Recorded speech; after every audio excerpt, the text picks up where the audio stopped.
je suis ravie de vous retrouver pour cette nouvelle étape d'élimination. Ils étaient plusieurs centaines à envoyer leur dossier pour la BFM Academy. Une quarantaine a passé les castings dans toute la France. 6 ont été sélectionnés par un jury régional et désormais, ils ne sont plus que 5. Éric Lebrusque d'Ismo a quitté l'aventure la semaine dernière.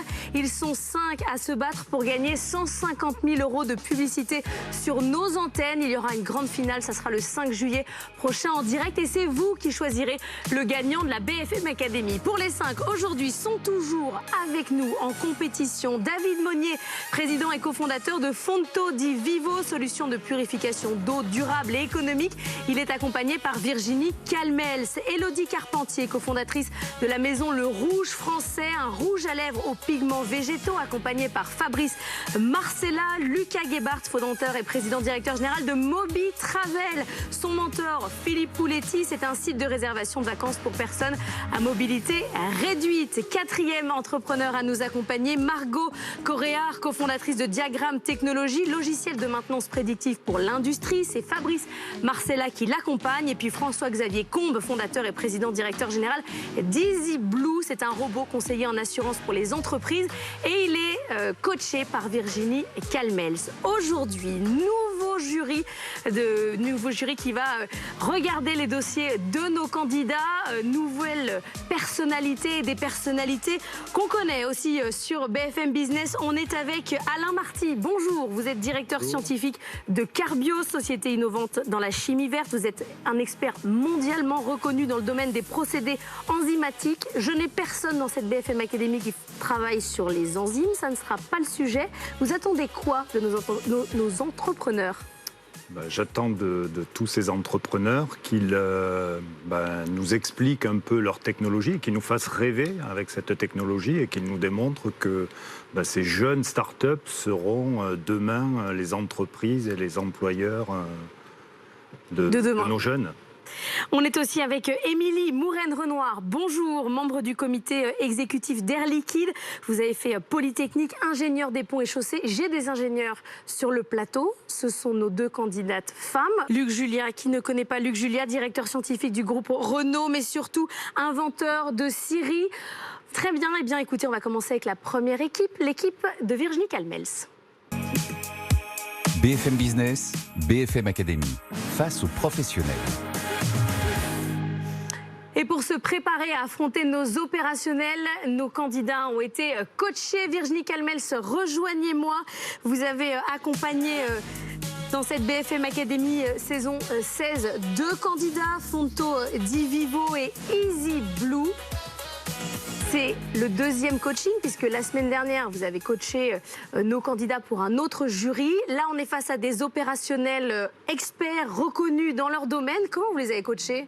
Je pense que vous allez le voir, mais j'ai senti David qui était beaucoup plus à l'aise en fait que face aux investisseurs, qui était aussi la première émission, et François-Xavier qui maîtrise bien son sujet. Donc on a vraiment partagé ce qui pouvait être des questions que vous allez leur poser probablement, ou en tout cas ce qu'on se pose, voilà, tout leur processus d'élaboration du produit, et puis les clients bien sûr, le marché, la capacité à monter à l'échelle, comme on dit en bon français, et surtout derrière montrer leur innovation, parce que chacun porte une réelle innovation très technique avec Fonto di Vivo, et puis très IA et tech avec Easy Blue.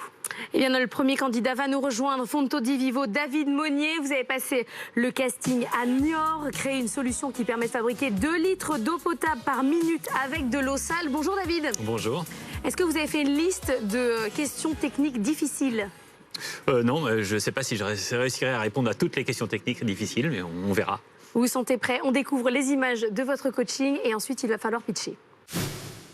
Bon David, on se retrouve aujourd'hui pour faire un petit débrief déjà de notre magnifique Prime face aux investisseurs. Et puis on va évidemment préparer maintenant le prochain Prime, celui qui va être face aux opérationnels. Comment tu débrieferais ? Bon alors, tu m'avais dit faut pas être poète, j'ai essayé de pas l'être. Et j'ai l'impression quand même que les gens sont un peu hermétiques au fait que nous sommes un business, quoi. Ils veulent me voir comme un poète, peut-être. Non, mais est-ce que c'est pas toi, est-ce que c'est pas toi qui, en fait, dans tout ce que tu portes, on sent que tu as l'humanitaire chevillé au corps? Oui, bah alors peut-être que c'est ça. Alors ça va être difficile de travailler mon image parce que c'est moi, quoi. Donc ça va être un handicap qu'il va falloir surmonter, j'ai l'impression. Face aux opérationnels, il faut absolument que ton message soit plus percutant et que tu mettes en avant vraiment ce qu'est ton innovation. Et aussi qu'elle répond à cette urgence, mais surtout à cette belle mission qui est d'éviter la mortalité. Et ça, hier, tu ne l'as pas du tout évoqué dans ton émission face aux investisseurs. Et je trouve que c'est dommage. Parce que tu perds vraiment en intensité par rapport à la force de ton produit. Tu comprends? Oui, complètement. Là, ce qui va intéresser les opérationnels, c'est ta fabrication aussi. Notre capacité actuelle, notre capacité future éventuellement, parce qu'on voulait avoir la main absolue sur le contrôle de qualité. Et ça, c'est essentiel, tu vois. Ça, il faut le mettre en avant. C'est de la production française, avec un coût peut-être probablement plus élevé, mais une production française qui sort des usines de Vendée et qui va partir partout dans le monde. Donc vous comprenez bien que le packaging, le design, il a été pensé pour des palettes, pour du transport, pour pouvoir bien s'emboîter et être livré. Tout ça, c'est vraiment des éléments que tu dois mettre en avant face aux opérationnels. C'est impératif. Et puis toujours le même sujet, ton business plan, parce que les opérationnels, ça va quand même les intéresser aussi, de montrer que tu maîtrises tes coûts de fabrication. Pourquoi? Pour, à terme, dans un prix fixé, pour que ce soit acceptable pour une ONG ou un gouvernement, dans ce prix-là qui est en fait ta contrainte, c'est une de tes contraintes majeures. Tu es parti du prix, tu comprends bien que c'est l'inverse du modèle du luxe. Peut-être qu'il faut être plus incisif, il faut que tu ailles plus là dans ta vision du produit, ce qu'il apporte, et cette notion de long terme, moi, elle me plaît énormément. Voilà pour le coaching de David Monnier avec Virginie Calmels. David, c'est à vous, je vous laisse face au jury. Bonjour. Alors c'est simple, vous prenez un seau, vous allez à la rivière, vous remplissez votre seau, vous plongez notre purificateur d'eau Risa à l'intérieur du seau, vous pompez, vous filtrez et vous buvez immédiatement l'eau qui sera purifiée de toute la pollution biologique, virus, bactéries essentiellement. Alors vous allez me dire, ça sert à quoi? Ça sert à donner l'accès à l'eau potable pour tous et partout dans le monde. Dans l'autonomie et aussi dans la dignité. Et puis Virginie me le rappelle toujours, David, il faut absolument que tu le dises, ça sert à sauver des vies. Et effectivement, il y a 5000 personnes qui meurent tous les jours d'ingérer de l'eau impropre à la consommation. Alors, qu'est-ce que ça a de spécial? Tout le monde me dit souvent, mais ça existe certainement déjà. Notre purificateur, il est sans obsolescence programmée. Il a un design optimisé qui permet une palettisation optimisée, elle aussi, donc qui permet un transport et puis un stockage facilité. Il est fabriqué en France parce qu'on a choisi de maîtriser la qualité dans un premier temps pour pouvoir, à terme, produire au plus près des besoins, c'est-à-dire à l'étranger, et produire sous licence parce qu'on a un système qui est breveté. Alors l'idée, c'est à terme, bien sûr, c'est de la plasturgie, c'est de fabriquer à grand volume. Il répond à une double contrainte qui est d'abord le prix maximum acceptable, qui a été prédéfini avec nos partenaires, les grandes ONG. Et puis aussi l'atteinte de la rentabilité, c'est un sujet dont on a parlé la fois dernière, et on est une société, et pas une ONG, et la rentabilité, c'est un vrai sujet chez nous. Il vous reste 3 secondes.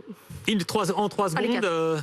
L'autonomie dans la dignité pour les personnes qui sont impactées par des désastres humanitaires. Voilà notre sujet.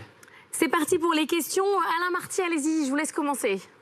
Alors merci et bravo tout d'abord. Moi, si j'ai bien compris, votre brevet portait sur le nettoyage mécanique de ces membranes d'ultrafiltration. Oui, alors le brevet, il est un peu général, mais il est très axé sur le système de rétro-nettoyage, ce qui fait que c'est un système de filtration membranaire, si vous connaissez les membranes d'ultrafiltration. En gros, on part un petit jeu de robinet, on pompe de l'eau, on la purifie et on lui fait faire un chemin inverse tous les jours afin de nettoyer les membranes et leur donner une longévité la plus importante possible. Donc c'est du rétro-lavage.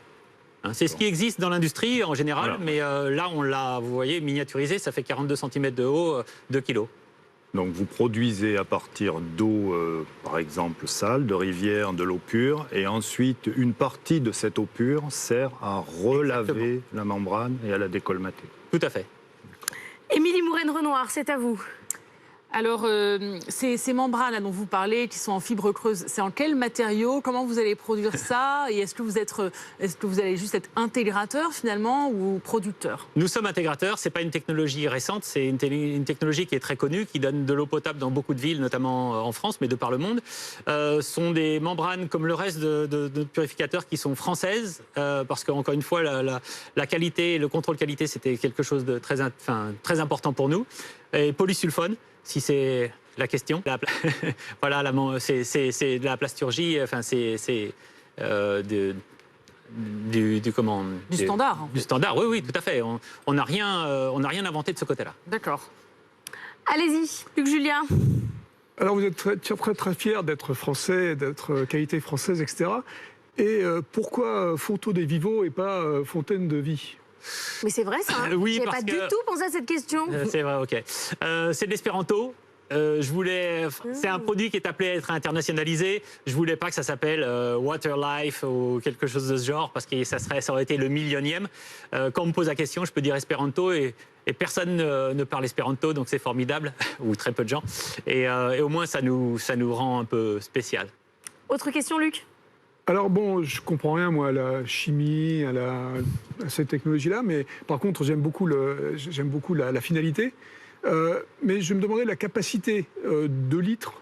Ça permet de tenir combien de temps C'est 2 litres à la minute. 2 litres Donc à la minute. autant, il suffit de pomper, c'est manuel. Donc tant que vous avez de l'eau brute et un bras pour pomper, vous allez obtenir 2 litres à la minute. Et donc on estime que quand il est distribué tel quel, ça va durer à peu près 2 ans pour une famille de 5 personnes. Et s'il est distribué avec nos kits additionnels, on va pouvoir changer certaines pièces, notamment les membranes. Et on estime qu'il va durer à peu près 10 à 12 ans pour une famille. D'accord, merci. Autre question, Alain Marty ou Émilie? Oui, vous avez commencé votre exposé en disant que c'était une technologie déjà éprouvée et qui existait. Il y a déjà des technologies qui permettent de faire ça. Vous mentionnez des faiblesses et vous apportez quelque chose. Est-ce que vous pourriez un peu préciser les faiblesses des technologies existantes et ce que vous apportez? Oui, alors je vais peut-être répéter ce que j'avais dit la fois dernière, mais il ne viendrait plus à l'idée de personne d'installer le téléphone en mettant des poteaux et des lignes téléphoniques dans un pays qui n'aurait pas le téléphone. Maintenant, on a tous un téléphone portable. De la même façon, on a promis à des millions de personnes dans le monde que demain, ils auraient accès à de l'eau potable au robinet. On sait que ça n'arrivera jamais. Et nous, on est un système qui est... où on n'a pas besoin de tuyaux et de robinets. On peut traiter l'eau chez soi, pourvu qu'on ait de l'eau, bien sûr, à disposition. Donc voilà le vrai changement qu'on apporte, c'est-à-dire c'est apporter de l'eau chez soi et plus apporter sans avoir une structure nécessaire qui n'arrivera jamais pour malheureusement trop de personnes. Et y a-t-il des limitations dans la qualité de l'eau entrant dans votre système? Pardon. Vous avez parlé d'eau de rivière. Oui, est-ce que ça pourrait être des eaux plus sales? Oui, alors généralement, la limitation, c'est la chimie, c'est-à-dire que s'il y a de la pollution chimique, on ne va pas pouvoir la traiter, et aussi les eaux salées. Donc ça aussi, ça sera la limite. Pourvu que ce soit de l'eau douce qui ne soit pas contaminée par de la chimie, on va pouvoir la traiter. Alors évidemment, si c'est que de la boue, on va avoir un vrai sujet. Mais il y a 2 jours, je buvais l'eau de la Loire. Bon, je ne sais pas si c'est un fleuve sale, c'est pas un fleuve sale, mais c'est pas non plus... Vous vous forcez à boire de l'eau sale parce qu'on a accès quand même en France. Hein, vous vous forcez à boire de l'eau sale tous les jours. Et je force mes enfants également. Ah, c'est très bien, il faut s'imprégner. Émilie, dernière question. Oui, quid de la fiabilité? Parce qu'à un moment, il faudra maintenir ces appareils. Donc, quand on est au fin fond d'une contrée un peu éloignée, si c'est mal maintenu, est-ce que vous avez envisagé les risques liés à la non-fiabilité si quelqu'un, pas s'empoisonne, mais en tout cas tombe malade à cause de vos appareils? Très vite. Alors, il y a plusieurs choses. C'est-à-dire qu'on peut, si on a un doute sur l'objet, on peut faire un test très facile, mécanique, ce qu'on appelle le test à bulles, nous, dans notre jargon, et on peut voir si les membranes sont toujours fonctionnelles ou pas. Et d'autre part, la fin de vie, ça sera... vous pomperez tellement que... vous aurez besoin de tellement pomper pour avoir tellement peu d'eau que vous saurez que vous êtes en fin de vie de la membrane, si vous voulez. Mais d'un terme d'efficacité de purification, il n'y aura pas de danger, c'est-à-dire qu'on aura un moins gros débit, c'est tout. Mais ça filtrera toujours les bactéries et les virus. On aurait pu faire un plateau d'experts juridiques pour voir les risques de tous ceux qui ont bu de l'eau. Merci beaucoup David Monnier d'être venu nous expliquer Fonto Divivo. On va passer à la deuxième entreprise qui accompagne Virginie, c'est Easy Blue. Vous allez échanger votre place avec François Xavier.